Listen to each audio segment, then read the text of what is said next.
YTN 라디오가 보내드리는 신윤의 뉴스 정면 승부 4부 시작합니다. 제가 앞서도 말씀을 드렸습니다만 여러분들이 유튜브 채널에 들어오셔서 YTN 라디오 구독을 하시고 신윤의 뉴스 정면 승부 이 VOD 보셔서 좋아요 눌러주시면 저희로서는 정말 감사드리겠습니다. 자, 4부는 키워드로 보는 승부죠. 오늘도 함께해 주실 두 분 소개하겠습니다. 자, 김민하 시사평론가 나와 계십니다. 어서 오십시오. 안녕하세요. 예, 그리고 김용태 전 국민의힘 최고위원이십니다. 안녕하세요. 네, 안녕하세요. 김용태입니다. 두 분 구독하고 좋아요 안 눌렀죠? 저는 되어 있습니다. 빨리 누르시고 오늘 신율 교수의 그 멋있는 가죽 자켓을 좀 보셨으면 좋겠습니다. 아, 예, 고맙습니다. 올블랙 사회생활 패션. 아주 잘하셔. 예. 네, 이 올블랙 패션을 기념하기 위해서라도 오늘 당장 끝나고 나서 누르겠습니다. 감사합니다. 네. 자, 오늘 뭐 이 얘기부터 해야죠. 윤 대통령이 지금 미국 방문하고 있는데 한국전 참전용사 기념비 여기를 찾았다고 하는데 이 전반적인 행보 어떻게 보세요? 김민하 평론가님은? 일단 국빈 방문이기 때문에 네. 의전에 있어서는 미국이 이제 최대한 이제 어떤 예우를 갖춰서 하는 그러한 이제 의전이 나오는 거죠. 그리고 핵심 포인트는 한미 동맹의 어떤 의미를 다시 한번 확인하고 더 강하게 만들겠다라는 것. 그리고 그 연장선에서 이제 과거에 우리가 겪었던 어떤 한국 전쟁이라든지 이런 것들에서 미국이 한 역할을 다시 한번 되새기는 거 뭐 이런 것에 포인트가 맞춰져 있는 의전들을 이제 하는 것인데 그러한 것을 뭐 다 저는 좋다고 생각합니다. 미국 어쨌든 국빈 방문을 한 것이고 미국의 격식에 맞춰서 대접해주고 이제 뭐 오늘 보도를 보니까 그런 얘기도 있더라고요. 원래는 30분 정도 이제 친교 시간에 갖는 것인데 바이든 대통령이 좀 더 이제 1시간 반까지 이제 좀 친교의 시간을 넓혀서 가진 것이고 특히 이제 뭐 포도주스를 마시려고 했는데 윤석열 대통령이 제로 콜라를 권하더라. 그러니까 윤석열 대통령이 제로 콜라를 좋아하는가 보죠. 저희도 모르는 정보를 이제 바이든 대통령이 알더라. 이런 것을 이제 대통령실이 설명을 해서 보도가 많이 나왔는데 좋은데 저는 근데 그런 생각은 듭니다. 이 정상회담과 관련돼서 또 한미 정상회담을 진행하는 어떤 과정 전후 관계라든가 이런 것들이 여러 가지 논란이 많았잖아요. 그럴 때일수록 의전에 취한다라는 느낌을 주면은 또 안 되는 거거든요. 그래서 이런 제로 콜라 이런 것까지는 제가 볼 때는 이제 나중에 이제 비하인드 스토리처럼 이제 회자되는 그런 정도의 얘기면 되는데 대통령실이 좀 너무 이제 이런 것들을 이제 보여주려고 하는 것 같다. 그래서 국민들이 혹시라도 이게 좀 의전에 많은 대접을 받았다라는 거를 강조하고 싶구나. 그런데 실질적으로 그러면 성과를 뭘 거뒀느냐를 따졌을 때 성과가 미흡한 것 같다. 이 두 개가 결합이 된다면 혹시라도 그러면 이제 더 봐야죠. 그렇죠. 네, 여론이 안 좋아질 테니까 예. 성과에 대해서 이 정직하고 담백하게 이 설명하고 국민들에게 이 보여주는 것이 먼저일 것이다. 저는 그렇게 생각을 합니다. 예. 김호태 그러니까 이번 한미 방문이 한미 정상회담은 물론 경제 협력, 안보 협력도 중요하겠습니다만 또 중요한 것이 양국 간의 양국 국민들의 어떤 신뢰 증진, 우호 증진 아니겠습니까? 저는 그런 점에서 윤석열 대통령을 대하는 미국의 어떤 국빈 방문의 태도가 저는 그 국빈 방문의 태도에 있어서만큼은 국민의 어떤 자존감이나 자존심을 충분히 드높이기에는 충분했다라고 생각되고요. 말씀하신 대로 이제 오늘 밤에 이제 한미 정상회담이 있습니다. 그 의제를 통해 가지고 한국이 취할 수 있는 이익을 얼마나 가져오실 수 있는지는 좀 더 지켜봐야 될 것 같습니다. 예. 뭐 지금 또 하나가 이 워싱턴 포스트와의 인터뷰 이 얘기도 하도 많이 해가지고 그 무릎 발언이요. 무릎을 꿇어야 한다는 것을 받아들일 수 없다. 일단 이 발언하고 수습하고 이 두 가지가 다 문제라고 생각이 되는데 김민하 평론가님 어떻게 보세요? 제가 아침마다 신문을 보는데 오늘 모든 신문이 사설을 그렇게 정확하게 썼습니다. 예. 대통령이 애초에 그런 발언 하지 말았어야 된다. 이거는 이제 보수 언론 다 마찬가지예요. 제가 6개 신문을 봤는데 조선일보, 중앙일보, 동아일보, 한겨레, 경향신문, 한국일보 이렇게 봤는데 다 똑같은 사설을 썼습니다. 애초에 그런 말 하지 말았어야 되고 수습 과정에서 이렇게 여당이 우스운 형태로 수습이 되는 이런 상황이 왜 일어나는지를 점검을 해야 된다. 다 지적을 해요. 지금 보면은 여당이 유상범 대변인부터 시작해서 원내대표부터 해가지고 이 주어 논란으로 이거를 끌고 갔는데 워싱턴 포스트 기자가 주어가 있다는 걸 올려버리는 바람에 완전히 우스워진 그런 상황 아니겠습니까? 예. 근데 그러한 이제 상황이 되다 보니까 여당이 너무 이제 좀 이 확인하지 않고 예. 이렇게 섣불리 이렇게 좀 논평을 내가지고 대통령을 곤란하게 만드는 거 아니냐 이런 지적을 하지만 오늘 정황을 또 보면은 대통령실이 자초한 논란이에요. 애초에 언론에 공지할 때 그 한글 번역본 중에 주어를 빼고 그냥 공지를 했지 않습니까? 예. 그걸 보고 여당이 대응을 한 것에서부터 사태가 일어난 거거든요.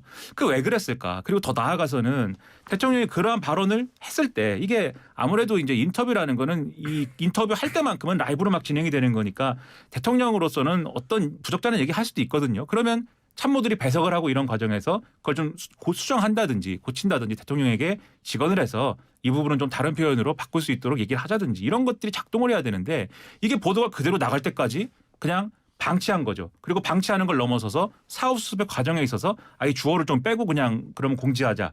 이렇게 안이하게 대응을 한 거다.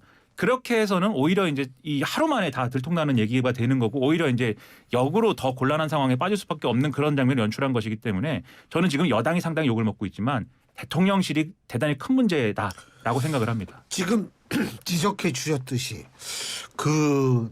어떻게 보세요? 좀 윤 대통령이 참모의 얘기를 안 듣는 걸까요? 아니면 참모들이 제대로 보좌를 못하는 걸까요? 어떻게 보세요? 어려운 질문인데요. 예. 글쎄요, 저는 이런 질문 받을 때마다 대통령과 정부 여당에 말씀드리는 말이 그러니까 정치를 대하는 태도가 섬세하고 예민하셨으면 좋겠어요. 그러니까 대통령의 이 발언 취지는 제가 물론 여당의 일원이니까 그 발언의 내용이 아니라 그 배경에 대해서는 뭐 이해할 수는 있겠습니다만 지금 검찰총장이 검찰의 평검사들한테 훈화하는 것이 아니잖아요.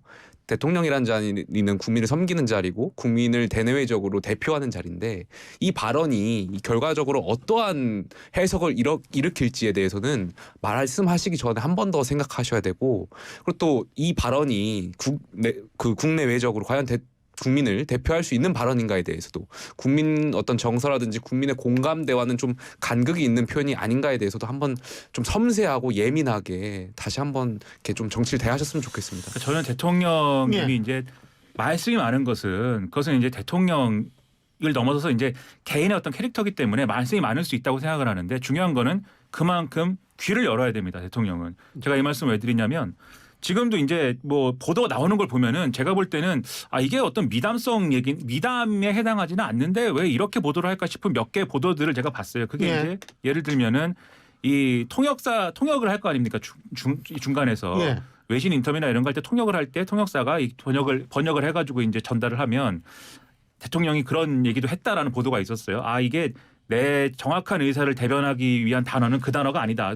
근데 통역이 이 번역의 전문가일 텐데 대통령이 아무리 이제 왕년에 영어를 열심히 공부하고 잘했다 하더라도 그것을 바로잡을 수 있는 전문성은 아니지 않습니까, 대통령은. 당연하죠.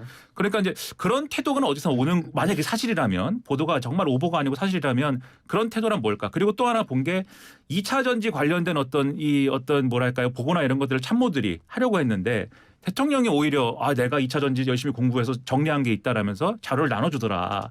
그랬더니 참모들이 역시 대통령은 학습 능력이 뛰어나신 분이다라고 굉장히 감탄했다. 이런 보도를 봤는데 그거는 참 그게 아니죠. 사실이라면 참. 그렇죠. 이게 저는 보도가 정말 잘못됐기를 바라고 오보이기 때문에 이런 오보야말로 대통령실이 가짜 뉴스다 이렇게 해가지고 바로잡았으면 좋겠는데 그렇지 않은 걸 봐서는 뭐가 아닌가 싶은데 아무튼 그런 태도를 볼 때는 대통령이 듣는 귀가 크지 않다. 그렇게 되면은 사실 참모들 입장에서는 대통령이 힘이 세기 때문에 직언을 하고 싶어도 못하는 상황 속에 빠질 수밖에 없고 대통령에게 직언을 해서 이걸 바로잡자라는 옵션은 없는 상태로 다른 무슨 대안을 막 찾다 보니까 이런 안이한 대응이 나오는 거일 수도 있는 거거든요. 그런 점에서 보면 대통령의 참모들 말을 더 잘 들어주시고 더 그 반영해주는 그러한 국정운영을 해야 된다고 생각을 합니다. 만일 말이에요. 지금 김민하 평론가님께서 말씀하신 게 오보가 아니라고 가정을 한다면 사실 통역사 하시는 분들은 외국에서 오래 살았거나 이런 거거든요. 근데 이게 사실은 전문적으로 외국에서 오래 살면은 이 뉘앙스를 분명히 알아요. 알게 되면 자동으로 제가 한 10년 독일에서 살아가지고 저건데 그건 자동으로 알게 되는데 여기 공부하는 거하고 좀 다르거든요. 그게 조금 좀 그렇다면 앞으로 또 다른 문제가 될 수도 있죠. 사실이라면. 자, 이재명 대표로 넘어가겠습니다. 자, 이재명 대표의 전당대회 돈봉투 의혹하고 관련해서 이제 기자님들이 이제 막 쫓아가면서 이거 어떻게 송영길 대표 뭐 이렇게 하면은 김연아 전 의원은 수사 어떻게 되고 있죠? 그러고 다음 날은 박순자 전 의원 뭐 이런 식으로 얘기를 하는데 어떻게 평가하세요, 김용태 그러니까 저는 최고위원께서? 문재인 전 대통령이 표현하셨던 발언 중에 좀스럽다라는 표현이 여기 맞는 것 같습니다. 그러니까 예. 초등학생들도 아니고 예. 서로 뭐 못하게 경쟁하는 것도 아니고 선생님이 이렇게 꾸짖거나 지적하면은 초등학생들이 보통 저 학생도 저런 잘못했습니다 이렇게 이르잖아요. 그러니까 저는 야당 대표로서 굉장히 부적절한 발언을 하신 것 같고요. 제가 대통령께 섬세하고 예민한 태도를 주문했는데 야당 대표도 마찬가지입니다. 야당 대표로서 정치를 보다 섬세하고 예민하게 접근하셔야 될 것 같습니다. 그러니까 지금 물론 이재명 대표가 말씀하신 그 취지의 배경에는 민주당이 억울하다라는 게 깔려 있는 거잖아요. 그러니까 국민의힘도 잘못했는데 왜 민주당만 향해서 이런 잣대를 들이대냐 이런 발언인데 결코 저는 국민의 공감을 살 수 없는 발언이라고 생각되고요. 지금 어쨌든 민주당이 이 민주주의를 이 본령을 훼손한 이 돈봉투 전당대 의혹에 대해서 한 점 부끄럼 없이 정말 사과하고 반성하는 태도를 보이는 것이 정답이 아닐까에 대한 생각이 있습니다. 예, 김민하 평론가님. 언론은 참 힘들어요. 양쪽에서 서로 왜 저쪽 편만 드냐고 지금 요구하는 그런 상황 아닙니까? 국민의힘에서는 예를 들면은 방송 패널은 왜 그 좌파하고 가짜 보수가 나오냐 뭐 이렇게 문제 제기를 해갖고 논란이 된 적도 있고, 민주당은 언론이 무슨 음모적인 접근을 해서 민주당만 공격한다 뭐 이런 태도고, 그럼 언론은 뭐 어떻게 합니까? 그러면 뭘 어떻게 취재하고 보도를 합니까? 그러니까 이재명 대표의 이 대응은 제가 볼 때는 취할 수 있는 여러 가지 대응 중에 가장 최악의 대응을 한 거예요. 그리고 이게 한 번 그냥 한마디가 이게 화제가 된 게 아니라 2번 연속했다는 거는 사실 이 사건에 대한 민주당의 어떤 지도부의 태도를 보여주는 것으로 인식이 되는 거거든요. 예. 그러니까는 사실 지난주에 이재명 대표가 사과를 할 때는 대국민 사과를 하지 않았습니까? 예. 고개 숙여서. 맞아요. 사과를 할 때는 그래 그러면 이 사건을 민주당이 상당히 엄중하게 바라보는 모양이니까 민주당이 이것을 앞으로 어떻게 고쳐나가는지, 그리고 이렇게 돼 있는 상황을 국민들에게 다시 신뢰를 얻게 되는 그러한 방향으로 어떻게 가져가는지를 좀 지켜보자, 이렇게 생각했을 국민들이 있었을 것인데, 그런데 그 다음 주 되니까 송영길 전 대표 들어오고 하니까 질문이 송영길 전 대표에 대한 질문이잖아요. 그러면 거기에 대한 답을 해야 되는데 김연아 전 의원은 어떻게 되고 있냐 이렇게 답을 하면은 그 이 사건은 전혀 진지하게 보고 있지 않다라는 느낌을 주는 거거든요. 그리고 이 모든 사건을 다 우리는 겨 묻은 개지만 국민의힘은 똥 묻은 개다, 또는 우리는 비록 똥 묻은 개지만 국민의힘도 겨 묻은 개 정도는 된다, 뭐 이런 얘기를 하는 것이기 때문에 국민들 입장에서는 이건 정치권이라는 것은 답이 없다 이렇게 생각하게 되는 것이지 이게 제대로 된 답이 될 수가 없죠. 그래서 이런 태도는 민주당의 진정성을 다 없애버리고 이게 문제입니다. 그러니까 김민석 정책위 의장도 감싸는 발언하고 이러지 않습니까? 누가 그러면 민주당이 앞으로 예를 들면은 이 문제를 바로잡기 위한 혁신이나 이런 걸 막 한다고 할 텐데 누가 그 진정성을 믿겠습니까? 이렇게 하면 안 되죠. 그러니까 이제 이 도낀 개낀 뭐 이 얘기도 나오고 전형적인 물타기다 이런 얘기를 하는데, 사실 이 부분도 이제 조금 우리가 어떻게 진행되느냐에 따라서 달라질 것 같은데, 지금 시간 관계상 민영배 의원은 꼭 한번 짚고 넘어가야 될 것 같습니다. 오늘 이제 복당이 됐으니까요. 자, 민 의원의 복당 두 분 어떻게 생각하시는지 한 분씩 말씀 들어보죠. 전 정말 뻔뻔하다라고 생각해요. 그러니까 국회라는 곳이 물론 사람이 사는 곳이고 여기도 의리와 정으로 이렇게 이루어지는 곳이고 여기에 대해서 대의 명분으로 포장하겠지만, 글쎄 민영배 의원이 대의 명분으로 포장하기에는 굉장히 헌법기관으로서 잘못된 부정을 저지른 거잖아요. 그러니까 헌법재판소도 물론 검수완박의 판결을 인정했습니다만 절차적 하자가 있다는 것을 인정했고요. 그렇다면 민주당에서, 민주라는 간판을 달고 있는 당에서 헌법기관이 이 민주주의의 어떤 절차적 정당성을 훼손한 이 헌법기관에 대해서 이렇게 복당하는 것이 과연 맞는 것인가, 여기에 대해서 정말 의문을 가질 수 없고요. 그다음 오늘 박홍근 원내대표가 아마 마지막 원내대표 일이었던 것 같아요. 예. 왜 이렇게 급하게 박홍근 원내대표가 여기 복당을 처리하고 갔는지도 저는 의문이에요. 그러니까 검수완박 법안을 처리할 때 아마 원내대표가 민영배 의원으로 하여금 시켰나, 그러니까 탈당을 유도했나, 뭐 이러한 식의 생각도 할 수 있게끔 유도가 되는데요. 저는 글쎄 민주당의 그 민주라는 이름을 떼야 되지 않나 그런 생각해 봅니다. 김민하 평론가님. 지금 말씀하신 대목은 이제 민주당으로 사실상 인정을 한 거죠. 그 당시에 민영배 의원이 탈당을 해서 무소속이 된 다음에 안건 조정위에 이제 비교섭 단체 몫으로 들어와 가지고 사실상 민주당 우위로 일방 처리한다. 이것을 민영배 의원은 혼자서 뭐 재갈공병도 아니고 혼자서 설계하고 뭐 그랬겠습니까? 사실은 당 차원에서 그렇게 하도록 한 것이고, 예. 우리가 해석을 할 때는 그렇다고 하면은 이 문제를 바로잡는 방식도 당 차원의 어떤 대응이 될 수밖에 없는 것이죠. 그래서 예. 제가 볼 때는 민영배 의원이 복당을 하느냐 마느냐는 제가 볼 때는 좀 과잉쟁점화되어 있어요. 더 중요한 건 뭐냐면 이 복당을 하는 의미에 대해서 박홍근 원내대표는 이렇게 얘기를 했거든요. 헌법재판소가 어쨌든 과정이 잘못됐다고 했기 때문에 그래서 지금 탈당을 해서 그렇게 우회적으로 안건 조정이 간 거를 바로잡는 거다. 원시시키는 거다. 이렇게 얘기를 했습니다. 아 근데 그렇게 한 게 민영배 의원만 그런 건 아니잖아요. 그렇죠. 다른 민주당성 무소속 의원들 다 그렇게 했잖아요. 근데 그분들은 또 다른 사연이 있어요. 예를 들면 사연은 있죠. 그렇죠. 예. 무슨 뭐 다주택자였다라는 게 뭐 예, 이해 예. 충돌이 됐다든지 무슨 뭐 수사를 받았다든지 이런 예. 건데 그래서 저는 이 민영배 의원이 복당하는 것보다 더 중요한 거는 그러한 수를 앞으로 쓰지 않는다. 지금 현안도 그러한 수를 써가지고 안건조정위에서 민주당 의회로 통과시키려고 하거나 통과시킨 게 있지 않습니까? 예. 이런 것들을 하지 않는다라는 걸 보여주는 게 훨씬 더 중요한 것이고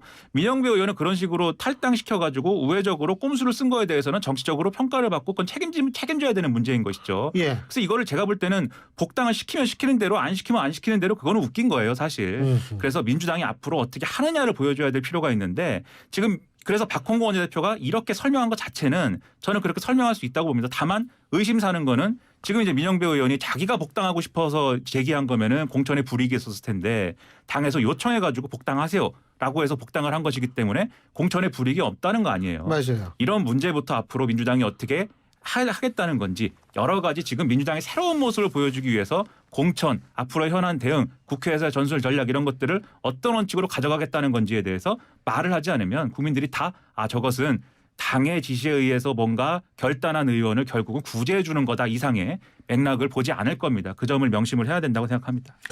지금 시간이 다 됐네요. 그러고 보니까 아니 무소속 의원 사용법 민주당에 이거에 대해서 조금 더 여쭤보려고 그랬는데 시간이 다 돼가지고 어쨌든 뭐 우리나라는 매일매일 문제가 발생하니까 할 얘기가 너무 많아요. 아주 다양하게. 이거 또 질리지 말라고 이게 이슈도 새롭게 나오잖아요. 예, 오늘 두 분 말씀 여기까지 듣겠습니다. 고맙습니다. 고맙습니다. 감사합니다.